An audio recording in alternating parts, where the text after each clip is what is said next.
Before watching this video on the parable of the wheat and the tares, it would be good to read the parable as Jesus tells it in Matthew chapter 13. I'd like to suggest that you pause the video for a couple minutes and read Matthew 13, verses 24 to 30. Then read verses 36 to 43, where Jesus explains the parable. Welcome back. There are three things to look for in the parables of Jesus: people, the way of salvation, and what does this have to do with me? Let's start with the people in this parable. Jesus explains the parable for us, so it's not hard to know who's who. There's the sower of good seed. Jesus identifies himself as the sower, so the parable starts with his ministry.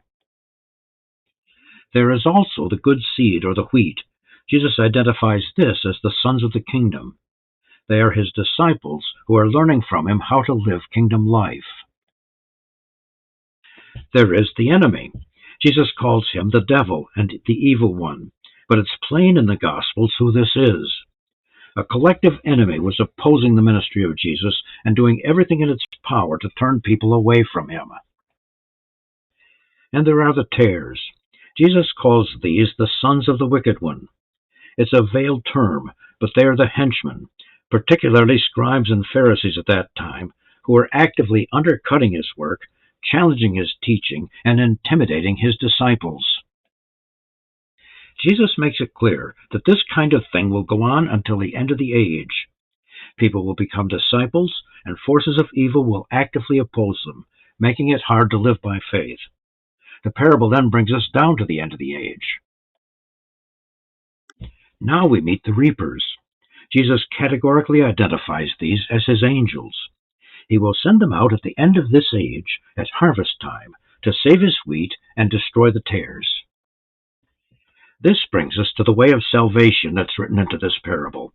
It's not hard to piece this together. Draw close to Jesus. Listen to him. Let him sow the seed of kingdom life in you, the kind of life, for example, that he teaches his disciples in the Beatitudes. It isn't easy. The world is full of people and philosophies that oppose the way of life that Jesus teaches. We are constantly being tempted to ignore Jesus and follow the godless ways of human thinking. The wheat is always threatened by the tares. It's going to be sorted out, though. Jesus will come back. He will send out his angels to gather his faithful followers, and they will receive glorious eternal life. As Jesus puts it in the parable, the righteous will shine forth as the sun in the kingdom of their Father. The wicked will be no more. The day is coming. It may be soon, so hold on. Now, what does this have to do with me? There's the lesson of the wheat. The teaching of Jesus can grow my life and elevate its quality of love and faithfulness. Please God, may I let it do so. I believe it holds the promise of eternal life in your kingdom when Jesus comes again with all his holy angels. And then there's the lesson of the tares. I also know that I can be a godless humanist. I can oppose the teaching of Jesus, or at the very least ignore it. One look at the tragic state of the world makes it pretty clear that there's not much of Jesus' teaching there. I have the God-given ability to decide which path I want to take and which destiny I want in life.